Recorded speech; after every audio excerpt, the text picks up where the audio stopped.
All right, Shalom. Giving our praises, our glory, our honors unto Yahweh. By Hashem Yahushua, by Hashem Kakudash. Double honors to the apostles, the elder bishops, the great millstone. Peace and blessings to the 144,000 and the rest of the hopeful elect out there. This is your brother, the priest Isaiah Warren from GMS Atlanta. Back with another edifying video. And this is another video, another step closer to the Motb. This is coming out of Mexico here. It says Mexico debates centralizing biometric citizen codes to search for missing persons. So just like I did a video on the prophecy of the image of the beast emerging through these digital surveillance systems in America, they're also setting up those types of systems around the world. And so they have this database here in Mexico. So let me read this. It says the Mexican government has taken another step toward turning the country's biometric-based unique population registry code into an official national identity document and consolidating the unique citizen codes into one platform. So they have a biometric system for their citizens there. Members of the opposition, however, argued that centralizing biometric data through CURP, which stands for Clave Única de Registro de Población. It says it could create a single point for cyber attacks and open the possibility of mass surveillance. And that's ultimately what they want to do. See, I mentioned yesterday that, listen, this is part of the elite's image of the beast emerging through these different countries and agencies, and they want to push this system around the world. So it says, last Thursday, the Senate's Joint Committees on Government and Legislative Studies voted in favor of amendments to the General Population Law and the General Law on Enforced Disappearances, which would allow the country to gather the citizen identity codes into a single identity platform within 90 days.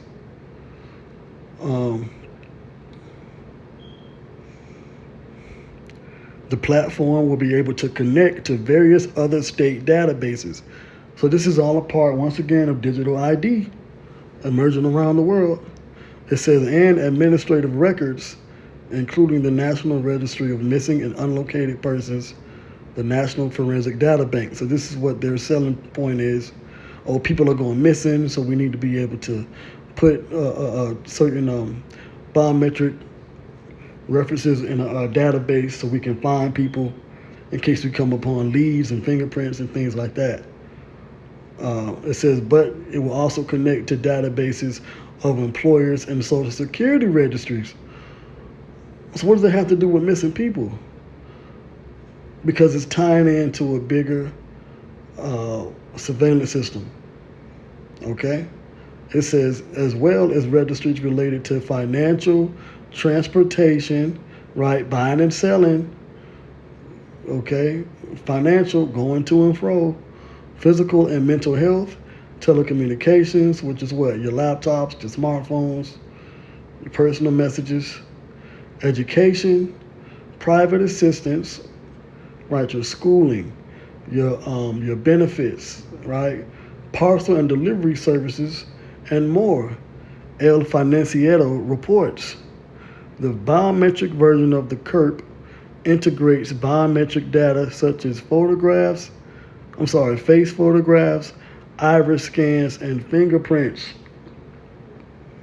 They just give these programs different names in different countries, but it's the same system.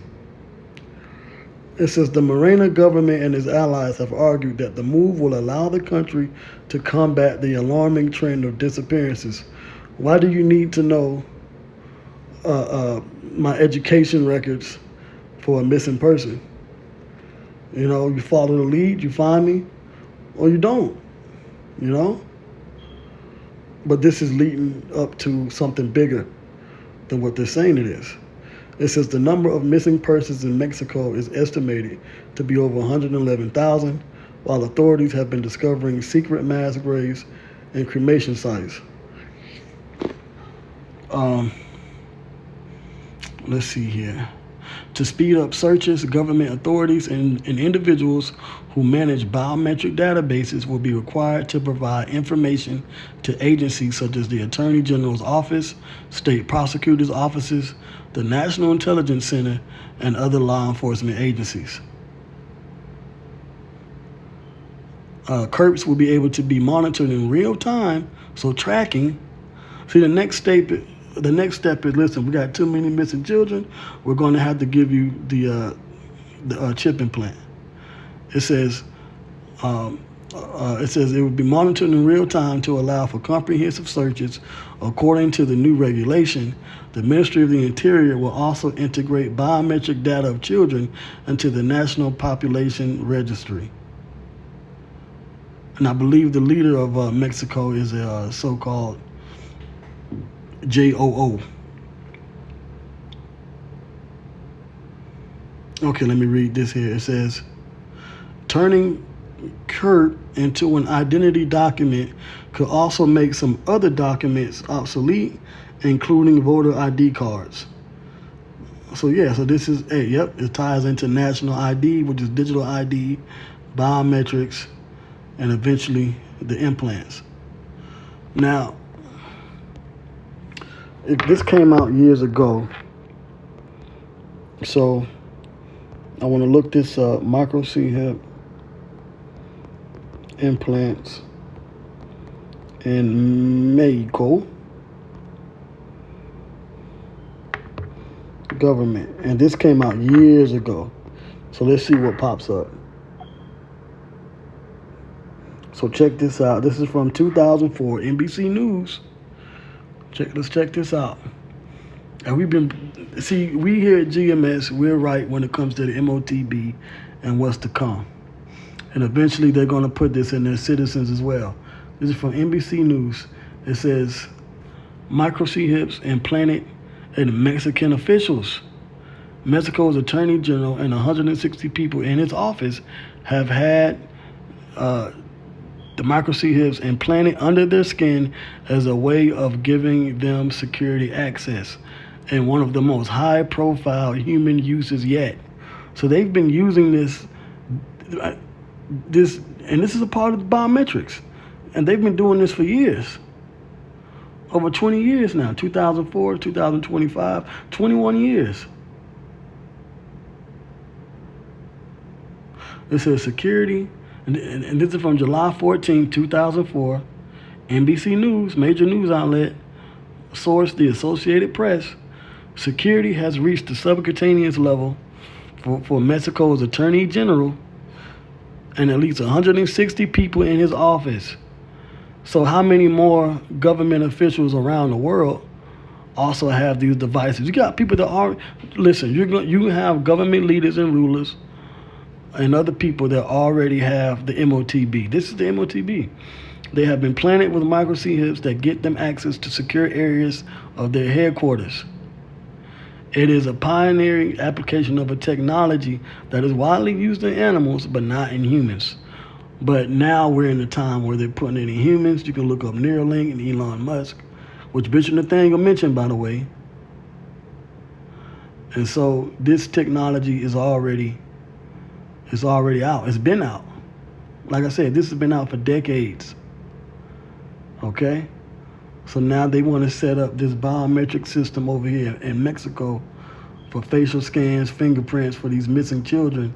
And they're going to put everything, finances, your education records, health record, everything into one database. You know? So we're definitely one step closer to the mandatory implantation.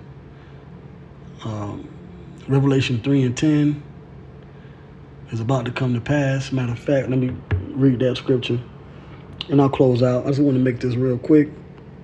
This is the book of Revelation, chapter 3, verse 10. Okay, and these are the words of Yahweh Shai.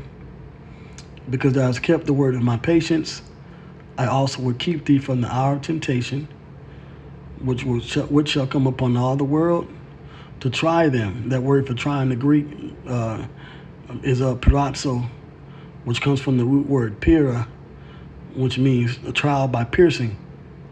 And what are you going to be pierced with? You're going to be pierced with the charagma, which is the word for mark in Revelation 13:16, the Motb, which is the microchip implant.